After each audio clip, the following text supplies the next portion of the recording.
Nature is truly awe-inspiring, and there's nothing more inspiring than a thunderstorm. I love them. I love the power and the rumble of the thunder, the flashes of the lightning, and the electricity that surges through the sky. And whenever there is an electrical storm, there's one crystal I run and grab.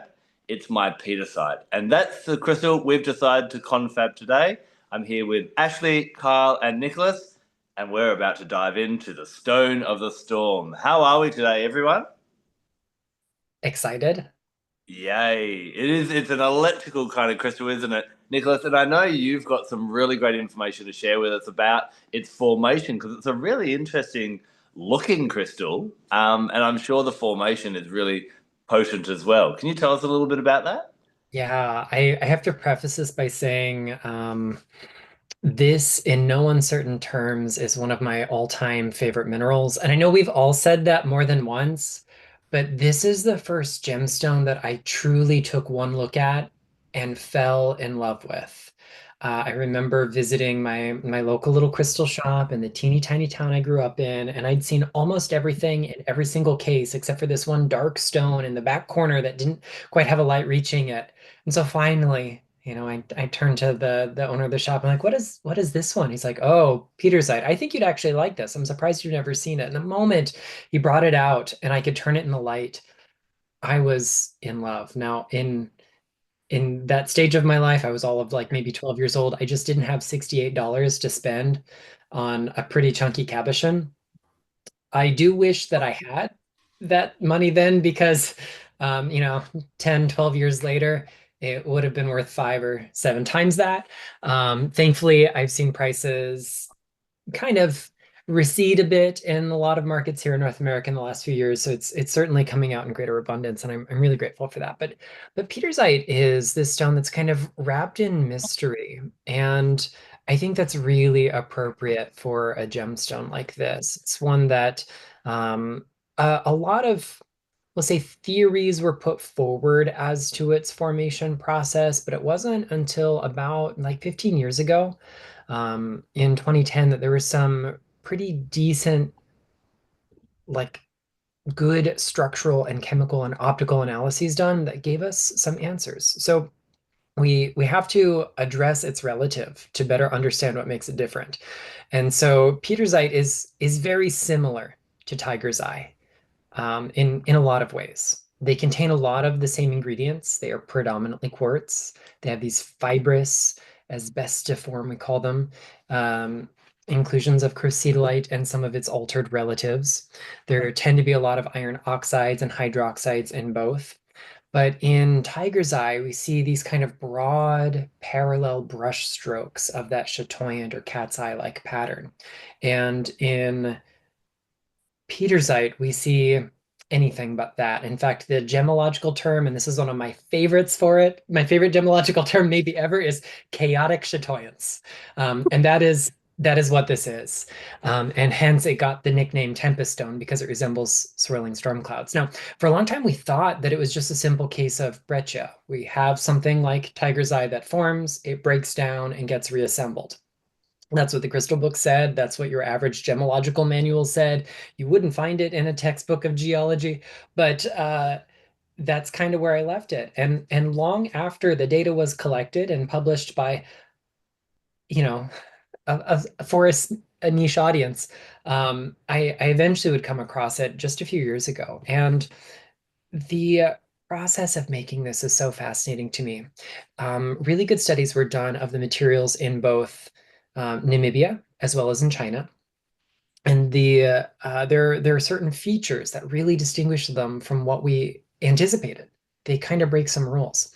And they do form as a breccia, which comes from the Italian word. I know we talked about it a couple weeks ago when we talked about bloodstone, but it means broken. So breccia are usually sedimentary rocks that are clastic. They are broken down and reassembled in some way.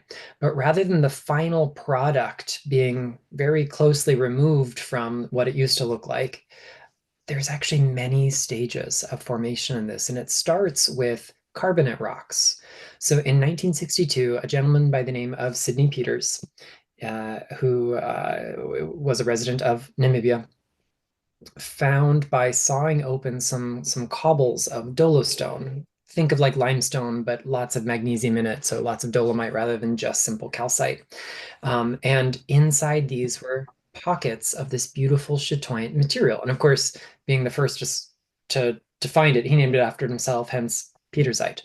But the fact that we find this inside a lime, its limestone equivalent, a carbonate rock, tells us something kind of fascinating about how it formed. When we look at the structures of it under really good microscopy, we see that rather than big parallel fields that were broken down, we start out with little spherules, like little globes of silica. So they're structurally a lot more like chalcedony than we see in the kind of columnar, cracked and sealed tiger's eye. And they tend to nucleate around tiny little crystals, little platelets of hematite. So this fibrous quartz starts around hematite, and eventually the hot silica-rich fluid that's depositing this is also somewhat acidic.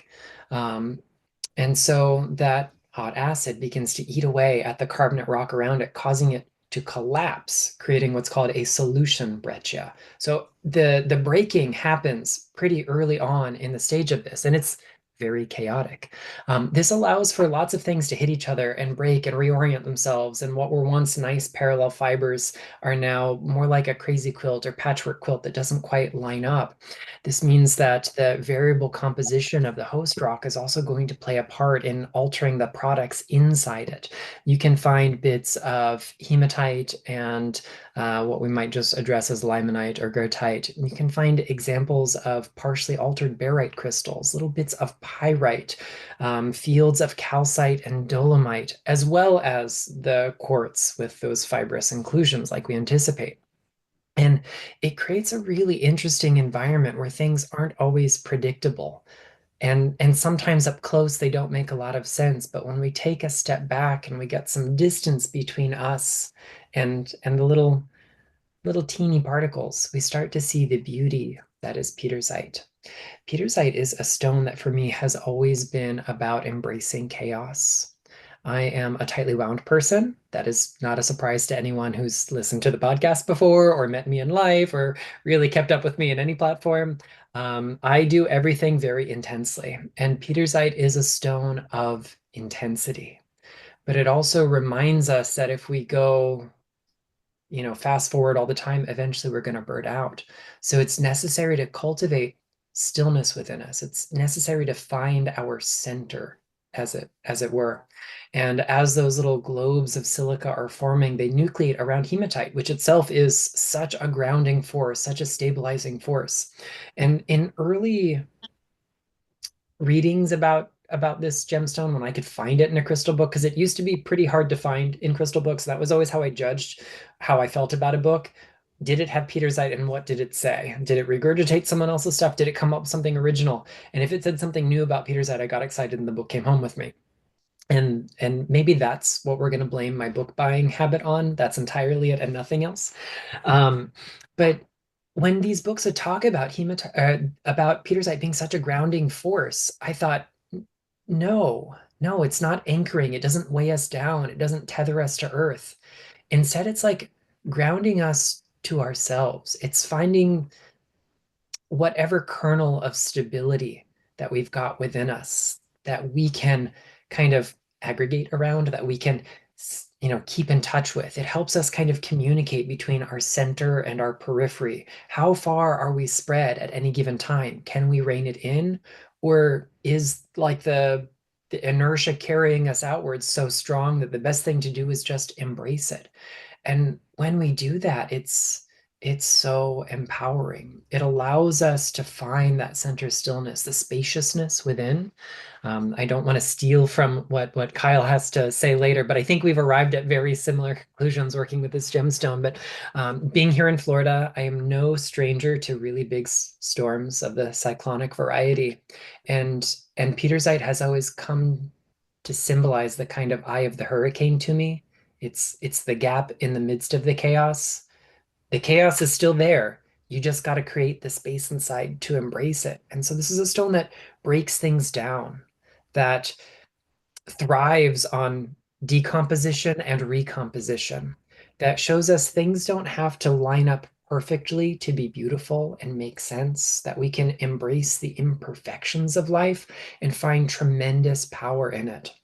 There's something like really deeply scorpionic about this stone as well, in as much that it represents the quest for like unseen truths, for finding your own personal truth and like unraveling that thread. And so it's been a really wonderful ally for me ever since. I pulled just a few examples. I'm wearing one of my favorite pendants, but when I turned 16, my parents tracked down a few precious pieces of it to give to me for a birthday, and I've been just on a high ever since. So, I have some examples of the Namibian material which are not catching the light super well. I've got some. This one appeared in one of my recent books. Really vibrant. We've got blues and golds and reds. Sometimes you can find little bits of purple where the blues and reds get really friendly. I do have some of the Chinese material. I've got a skull carved in Chinese Pietersite, which is interesting in as much that its fibers are packed more densely with more hematite in them, so they have a higher specific gravity. They're actually heavier than their Namibian counterparts. And three of my most precious pieces don't come from either of these locations because it takes a real nerd to find out that in approximately 1/2 square mile in New Jersey, in a creek bed, mostly dug for carnelian, that you can also find Pietersite, and it's locally known as Tushonite. Um, I'm waiting for a colleague to do some chemical analyses, but it has the kind of classic chaotic chatoyancy.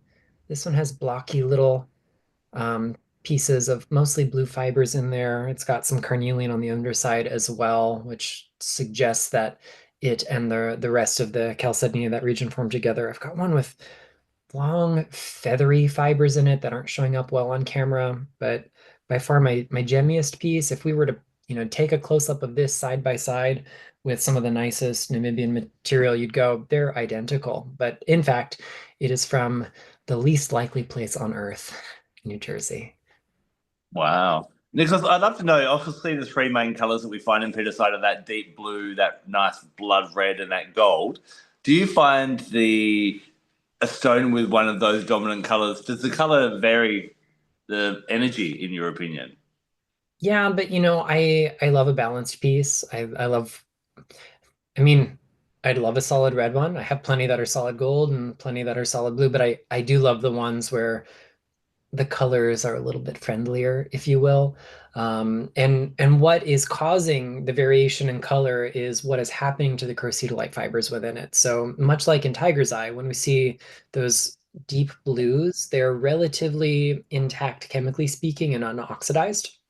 Over time, they undergo a process of almost like pseudomorphosis. And we convert at least some of that, sometimes just on the exterior, sometimes all the way through, into iron-rich minerals, iron hydroxides mostly.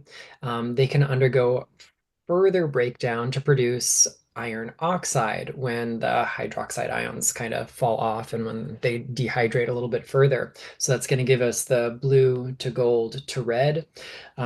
Other factors can also affect this, namely heat and pressure. So in that process of brecciation, we are seeing, thanks to thermodynamics, we know that if we increase one of those things, either heat or pressure, it also nominally increases the other. So just like we can heat any normal tiger's eye and turn it into red tiger's eye, we can kind of anticipate the Earth is doing the same, where there are zones of greater heat or greater pressure or just greater oxidation and dehydration. We can end up with the red colors in there. So I do find the reds to be a little bit more fiery. The gold's a little bit more stabilizing. The blue a little bit, say, more attuned to like cultivating that sense of clarity, finding the root of things because they are the root material. But ultimately, even when we can't see it with our own eye, all of those colors are going to be in there. If you look at a really, really good thin section of even just ordinary golden tiger's eye under close magnification, you're going to see blue fibers packed amidst the gold. And I imagine the same is also true for this. I just haven't seen such good micromounts prepared of it because it's an understudied material, sadly. And if we have time, I have one other weird Pietersite story, completely unexpected. So I've been a lifelong lover of this stone. And when I worked in corporate America for my like luxury retail gig, we got a lot of international guests time and time again. And one of my quirky little habits is I collected thank yous in foreign languages so I could always thank guests in their native tongue if possible. And we had some guests who were speaking Afrikaans once. And although they were from South Africa, they had relocated to Namibia.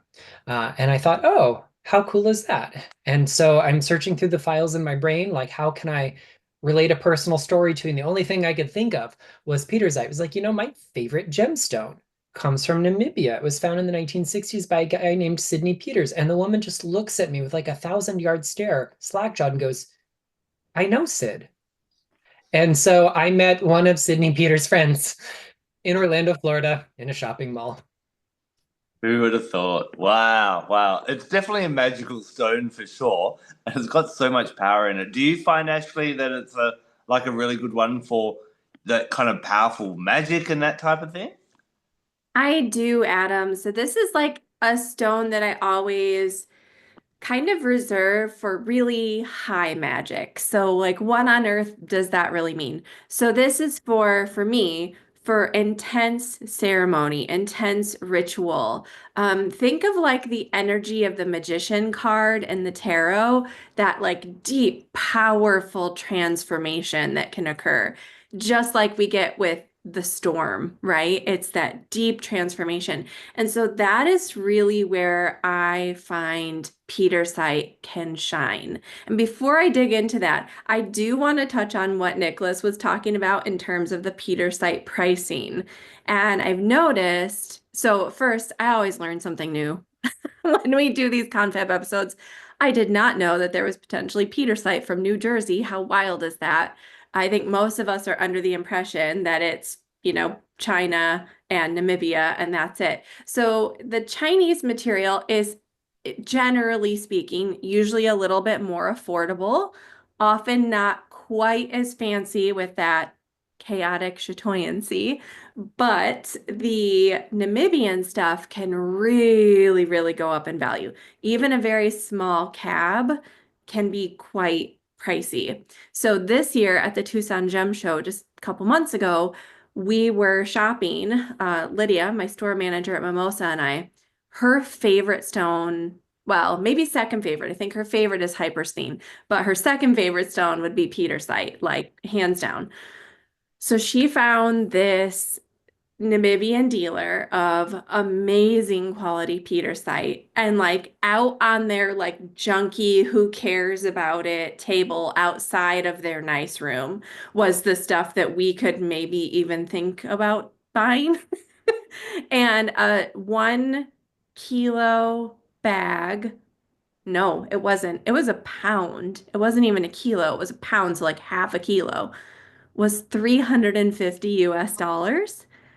Granted, it was quite nice, but oh my goodness. So I said, I love it, but I think we have to pass. So we got no Pietersite this year. And it's not that the price had gone up or anything, it's that this is where we happened to find some. It was coming directly from someone in Namibia who knew the quality that they had, right? I mean, it was amazing quality. It was those perfect swirls of all the colors in each piece, and it was really nice, but it can be a really pricey stone. So you can find some that's more affordable, but you lose a lot of that color and that chatoyancy and that beauty. But that doesn't mean that you shouldn't work with it. I just want to put that out there too. The couple pieces that I have some pretty good quality pieces that I might have picked out of a batch of, a little bit less expensive Pietersite, the perks of being the store owner. But outside of that, it's okay to work with a little bit lower quality if that's what's in your budget. So I just wanted to throw that out there to everybody. Like, don't shy away from a stone just because you can't get the museum quality pieces or the ones that are so often photographed for the internet. Like, it is okay to just work with what's available. So back to this idea of this high magic. So this is a stone that I really reserve for that super transformative energy. If I need really big change in my life, if I'm ready to call in something completely different and I am just open to what the universe wants to put in front of me, right? Like you have to kind of go into that space with a lot of trust, but if you can do that and be prepared for it and know that what comes through will be for your highest good, even if you can't see it. And again, that's where that trust comes in. This is like, I feel like those are the times in life where I reach for this stone. So it really comes down to that kind of swirling eye of the storm effect that Nicholas was talking about a little bit. And that's because I feel like Pietersite has this really shielding energy. Just like when we're doing a lot of magical workings, we will cast a circle for protection. I feel like with Pietersite, we're like anchored in that eye of the storm, and all of that energy is swirling around us.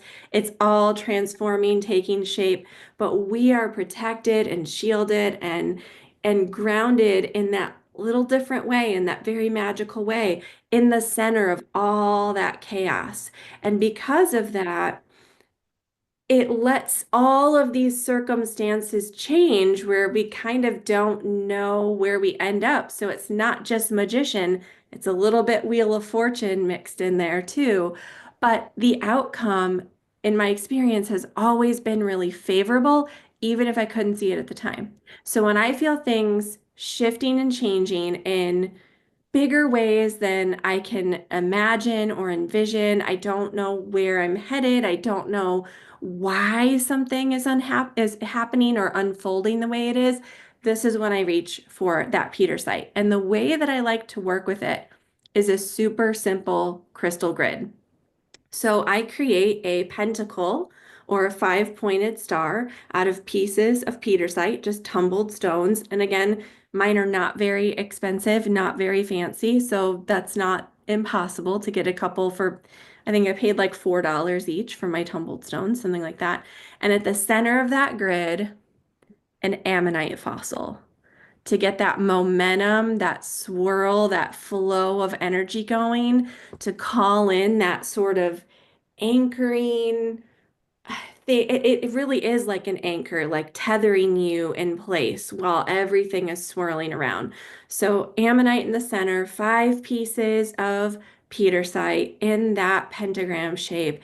Activate it with your finger, a quartz wand, a selenite wand in that pentacle, right? So actually go in the pentacle and then turn it over to the universe. Just be ready, be accepting, trust like that what is coming in is for your highest good.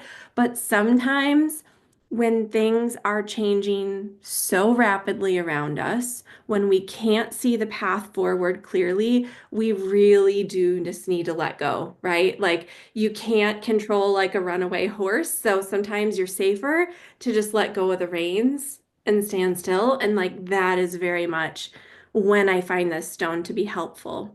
So if 2025 has been, you know, that kind of year for you already, which I imagine it has for most of us, this is a stone to call upon. You can leave that grid up for as long as you need to sort of get through whatever those changes are that are happening.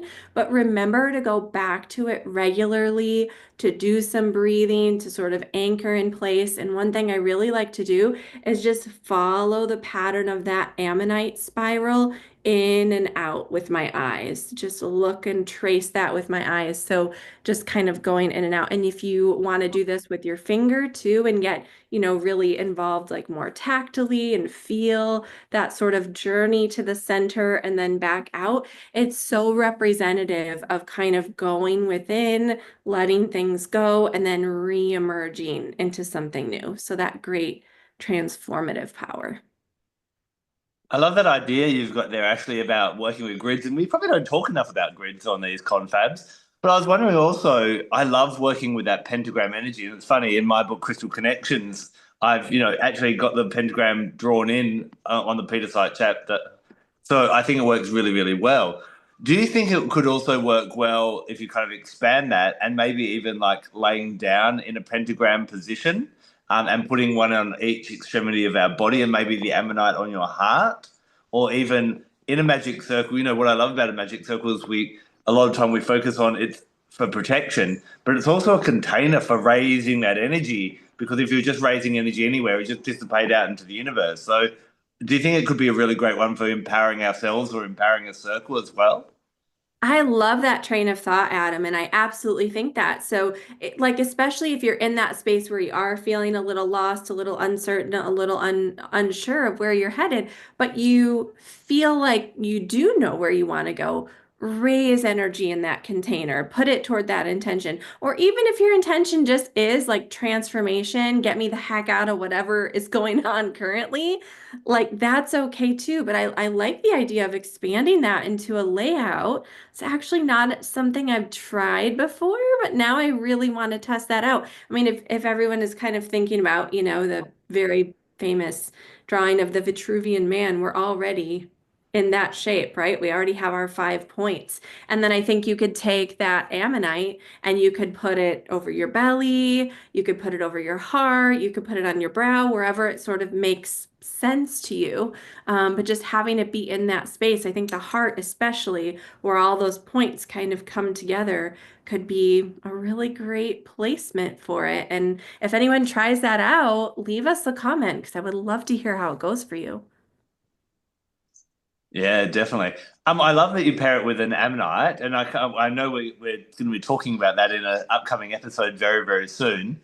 One of the things that anyone who's got my book or watched my YouTube videos of my channel know that I always recommend different elements of nature to cleanse a different crystal with. And, normally it's earth, air, fire, water, sun, or the moon. But there are a few, and Petersite's one of them, where I'm like, get it out in the lightning storm. And, I have a little weather warning whenever I'm in a city and get a thunderstorm. I'm like, Petersite, tanzanite, fulgurite, phenakite, cinnabar, and covalite. I like to get out and absorb that lightning as well. But I'd love to know from maybe the gents as well. Kyle, is there any crystals you find pair really well with Petersite for that kind of electric power, empowering energy? Absolutely. For me, I'm going to throw all of the tektites and impactites into the ring, whether it be Libyan desert glass, Moldavite, Tibetan tektite, australite, Darwin glass, whatever flavor of those. I also really love Columbianite, that kind of explosive volcanic energy, I think really works, pairs really nicely with it as well. But then something on the completely opposite end of the spectrum, something as simple as smoky quartz is often a go-to for me with Petersite. Like I'll go for something really simple and grounding to pair with that awesome chaotic power. What about I yourself, Nicholas? I have a couple that I like to pair it with.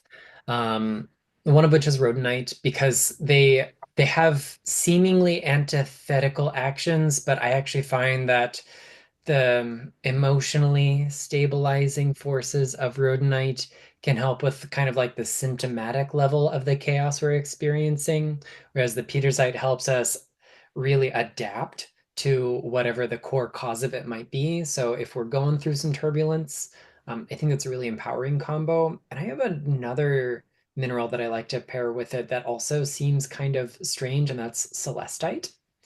Um, so there is some line of reasoning here, but it starts with reading about a connection between Pietersite and the kind of angelic realms in a couple works that are predominantly channeled, which was a thing I was far more into in my teens when I was getting into Pietersite than I am today.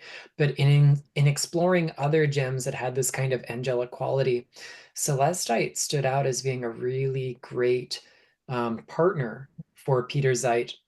One, we can get beautifully structured crystals from it, as opposed to the kind of chaotic turbulence of this stone. They are transparent compared to the opacity of it. But there is something that is in alignment between the two, and that is the kind of hidden fire that we see in celestite. So it's a strontium sulfate mineral, and it is actually the source of the brilliant red colors that we see in fireworks and other pyrotechnic displays. So when powdered, when ignited, when mixed with the right things, it really creates this phenomenal quality of inner fire. So kind of belying its calm blue, usually blue exterior, this inner light exists there. And there's something about that that really goes hand in hand with the way Pietersite pursues the unseen, pursues hidden truth. And I just love that combination. I can actually totally see that working really, really well together. And Adam, I saw in your Instagram stories not too long ago, maybe last week, you had some big storms and you posted that little group of crystals that are great for putting out and charging in that stormy energy, which I thought was really helpful for folks. I have a totally random side quest question, but I feel like it has to be asked. I would love to know everybody's opinion on Gaia Stone, the Mount St. Helens green glass, right? That was like popularized by Robert Simmons, co-author of the Book of Stones. It was a thing before that, but I think he really brought a lot more attention to it. Is that something anyone has used in their crystal practice? Do we shy away from it? Because I feel like if I had to assign an elemental quality, that would be sort of one of those stormy, obviously a bit fiery too. But does anyone want to chime in with their feelings on that green glass Gaia stone, Nicholas? So I'm in two minds about it. I actually like in my family lineage, we have glass workers. My great grandfather was a very talented glass blower. He did like lab equipment for his day job, but his great love was making art out of glass and doing like dollhouse size miniatures, not specifically for dollhouses, although that also funded a lot of family stuff generations ago. So I love glass. I learned how to do lamp working and not the blowing side of glass, but other things with it when I was in college, at the museum actually, to do like demonstrations about ways we work with minerals. And so I really enjoy glass. I enjoy natural glasses like our tektites, like our impactites, like lava, like other natural glasses that exist. And this is a fascinating material to me because it is specifically pigmented with a natural material, but also most glasses are pigmented with natural materials. The great qualm that I have is that they're, and it's kind of like a game of telephone. There's a breakdown in the message, and so it has been mistaken for a naturally occurring material. And I think some folks only half-heartedly mistook it by accident and maybe half-heartedly took it that way on purpose to misrepresent it. Even though, you know, the people who popularized it were always transparent about what its origins were. We just kind of get that breakdown in communication. The other challenge is it's really hard to verify.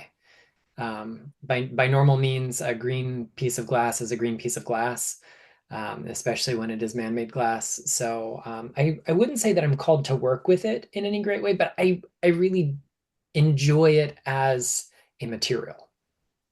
Nicholas, do you mind taking us back a step? Because there may be, when Ashley said Gaia Stone, I'm like, oh, that's a blast from the past. I've had nothing to do with it for a long, long time. So there may be people kind of sitting here wondering, what on earth is Gaia Stone? Could you share a little bit about its origin story and how it's made? Yeah, so this is a man-made glass that is pigmented with ash from Mount St. Helens, which famously erupted some decades ago in the Pacific Northwest here in the United States. And I'm told by someone who knows the inside story that the reason Gaia Stone became its popular name is that glass made with the ash from Mount St. Helens just wouldn't fit on the tags.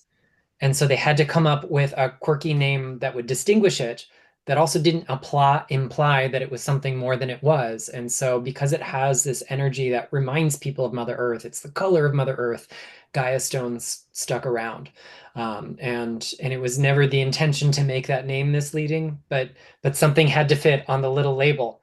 So the traveling sales reps could hand out those labels to go with it. And allegedly, that's where Gaia Stone comes from. And something important that you mentioned just in passing, Nicholas, is that like there are a few sellers out there that are claiming that it is completely natural, that it formed during the eruption, and we know that's not the case. It's created, man-made from that ash. So if you see anything out there saying it was like a natural happenstance from that eruption, that's not exactly accurate. It's amazing how much out there is that, I know I sent our group chat a couple of months ago now. Someone had sent me two big green obelisks, and they'd bought them from a gemologist or a jeweler who had said, no, this is a true stone. I'm like, I'm starting to question all my years of understanding. I need you guys just to kind of tell me that I am on the right track, because these large coloured glass things just don't really naturally occur, do they? Slag is slag. Sorry, like right? Slag glass is slag glass, and there are so many now defunct glass making factories all literally littered around the world that you can just go and buy slag if it's not being made fresh. I thought you were name calling for a second then, but thank you, Carl. So, Carl, let's bring it back to Pietersite. How do you find it really powerful? Because we do live in chaotic times. Is it a great stone for you as well?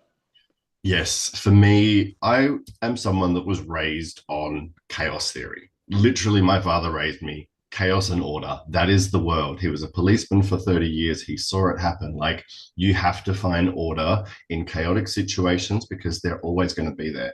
Like, life is not always going to be happy and roses and wonderful and easy and simple. And it's really important that you are able to forge your own path through it. Often, when things are more chaotic, it actually gives us a better chance to be the eye of the storm. And this is where Pietersite really, for me, has come into its own. I'm going to see if this piece is going to show off with a little bit of light.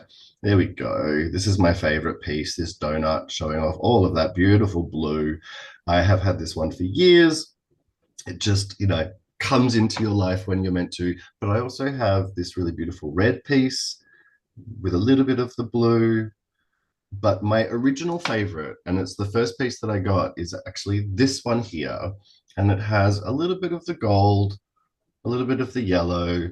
It's not the most exciting piece. I actually bought it because it looked like Boba Fett, like it looks like his helmet from Star Wars. Yes, that's how I roll sometimes, and that's literally why I got this piece. But having worked with it and being someone that, as Nicholas mentioned, the cyclonic energies comes to WA often and regularly. We have cyclone season every single year. It's currently happening in the north of Australia.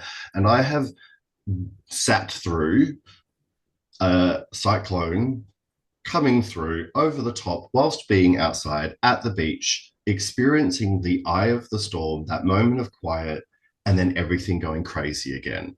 I was on Cable Beach in Broome, which is one of the most beautiful places in the entire world. I was there with my mother and my aunt. We were at the beach. We'd gone for this long day trip. It was like, we need to cool off. It is 400 degrees and all of the humidity. You get into the beautiful turquoise water, and on the horizon is this black wall of cloud. And we were like, it's just going to be a tropical storm. It's just going to be a bit of afternoon rain. We'll be fine.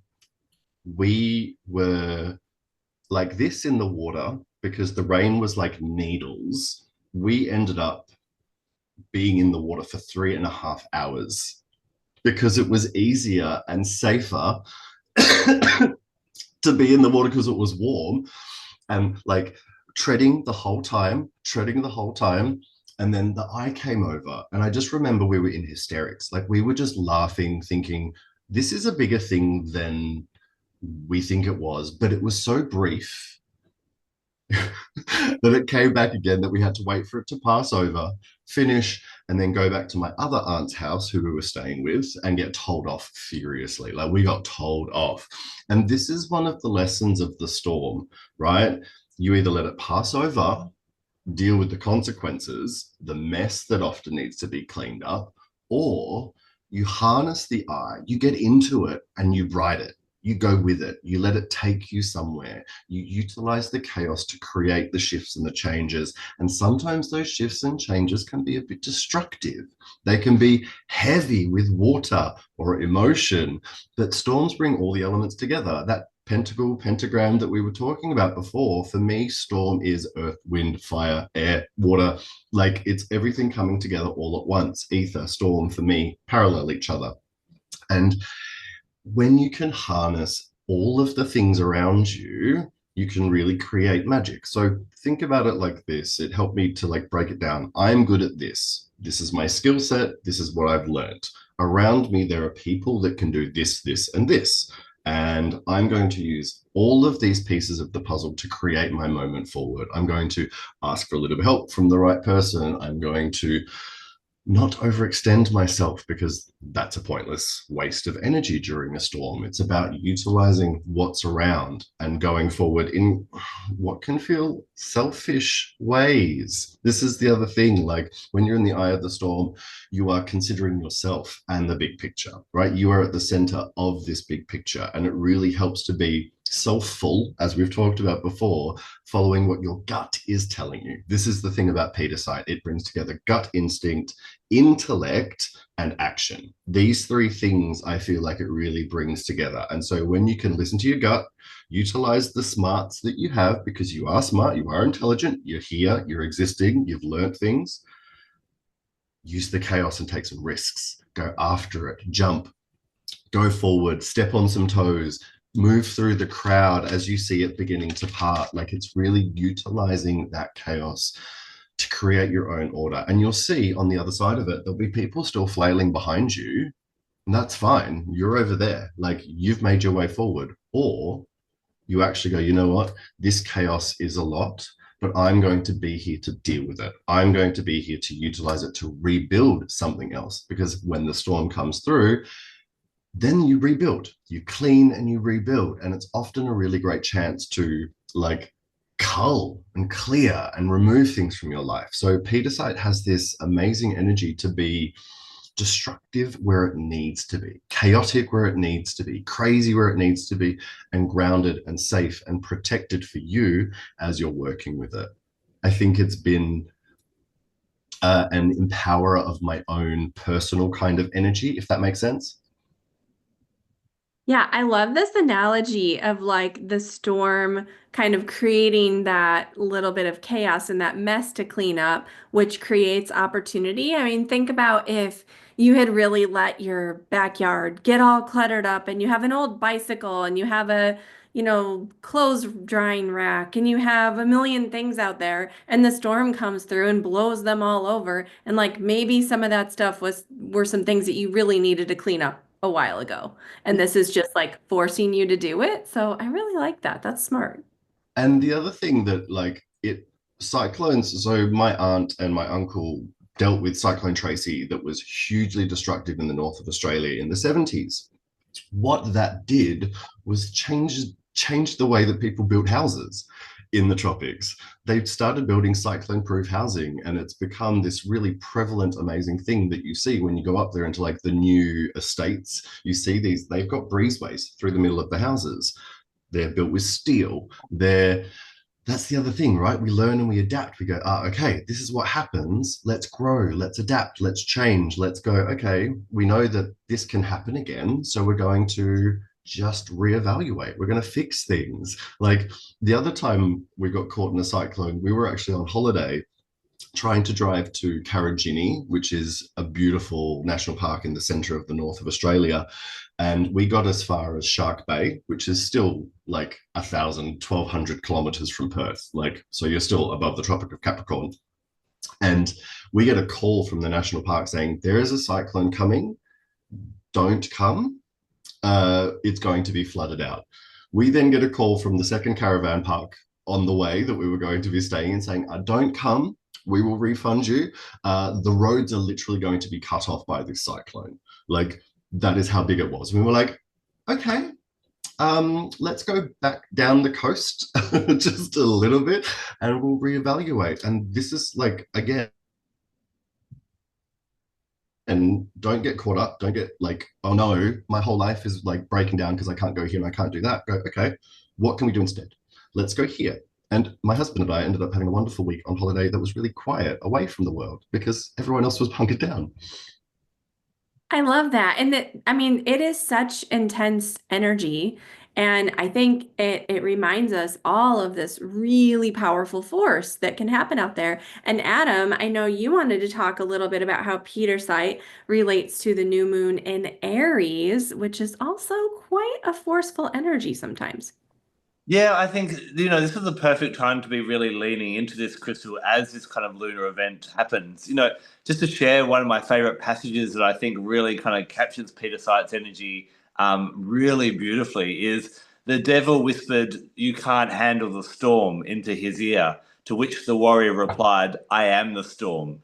And I really think that, in this chaotic world that we have, and, by the time even from recording to this podcast and vodcast coming out, who knows what's going to happen in the world next? We kind of can get overwhelmed by the chaos around us. And I think, like we've all kind of been alluding to, this is a really good time to um, embrace the storm. But there's also this element with Peter Side I find about there are things we can control and things we can't control. And it's amazing. I always think of my father, in the 70s and the 80s. In the morning, he would flick through the newspaper to see what was happening in the world. And then he would go to his office and work for the day with no knowledge of what was happening in the world until he watched the 6 o'clock news at night. Whereas we're constantly being barraged by things that are happening all around the world, and we can get swept up by that. Why I love Peterside is I think it's really beautiful and I want to zone in on the power of lightning. I really think it encompasses that. Now, when we think of lightning, lightning is very deliberate and very powerful. So when it comes down to the earth, it's not like, oh, where shall I hit today? It's like, bang, it knows what it's doing. So there are a lot of us in our lives get overwhelmed by the chaos around us and can easily get distracted. An example might be on a Monday morning, you're like, right, I'm going to clean out that laundry cupboard. But I did see some emails come in on the weekend, so I'll just quickly deal with them first. So you go check them out, and there's a few more than you expected, and then you realise there's a bill to pay as well. So that took a bit longer, and then you're okay, laundry cupboard, mum calls. And then she bangs on, and yeah. Okay, so mum finally hangs up. Feeling a bit hungry, so I better make some lunch. And you have your lunch, and that's all good. And then, oh, that's right, I want to see Brad Pitt on that talk show today, so you've got to watch that. And Monday's disappeared, and Tuesday and Wednesday, and you get to the end of the week, and you still haven't actually got to that laundry cupboard. I would use Peter Site for focusing on the things that are important to you. Now, it's really great for keeping it cool in things like at Christmas time and the holiday season when you're trying to find a car parking spot as well. Just don't lose your cool. Now, in the context of the new moon in Aries, which is happening, Aries is the sign of selffulness, of coming back to ourselves. And a lot of the time when Aries comes around, I talk about, making sure that you're giving to yourself and not worrying about other people. But in this context, I think it's a really good time to focus on, well, what can I do in this chaotic time? How can I be that storm? And how can I be an element of change, firstly, for myself and keep evolving and growing and progressing? And two, how can I actually contribute amongst the chaos to make this world a better place? And I think sitting with Peter Site, feeling that electric energy building in, and we've talked about, Ashley gave a great idea for a grid. We expanded, you could do it as a laying out grid, or putting it around a space. And I'd really build that energy on that new moon in Aries to go, how can I be this powerful being in the earth, on this earth, and direct energy to my own intentions and looking after myself and shining my light in the world and being a little bit of positivity amongst what sometimes seems chaos. And that doesn't have to be something monumental. It could just be this resolution of like, I'm not going to let anyone upset my bliss and my happiness. I'm just going to be nice and smile and tell jokes to everyone all day and lift everyone up. But it really helps you. Pietersite is an amazing one, and I really love, especially for that focus, the bluer Pietersites, for really helping you to focus on what's important to you. When it comes to essential oils, it pairs really beautifully with basil. Now, basil is really great for adrenal fatigue. And often when we're fatigued, it's because we're trying to be everything to everyone. And the ancient Greeks would actually say that basil helps to put a scorpion in the mind. So can you kind of see these analogies of basil and Pietersite and lightning and scorpion energy? Very, very directed passion. And that's exactly what lightning's about. I think it's the perfect crystal to be working with at the time. We're still in the midst of a few different retrogrades that are causing people to have a few upsets with, communication and relationships and so on. So I would really be leaning into this crystal. And if you haven't got it, you better get yourself down to the shop very, very quickly. Absolutely. I think the more we expand what we're working with and the more we embrace things that are like challenging energies, like exciting, powerful energies like Pietersite, the more we can grow. And sorry, you spoke to my Sicilian heart, Basil. You do not need to tell me how to use basil or when to use basil or to have an excuse to use basil at all. But I wanted to throw in gridding, crystal grids. So all of my Pietersite actually lives in a grid with cinnabar, iolite, golden rutile, carnelian, and Maurian quartz. Those are the crystals that I have with my Pietersite. And I think all of these things that we've discovered, all of this sort of chaos, but creation and power and energy, I think if you have any of those in your list of crystals, throw them in and just see what you get. Because I have this one grid and it's got all of them with all of my Pietersite. And I always tap into it when I need to bring shifts and changes.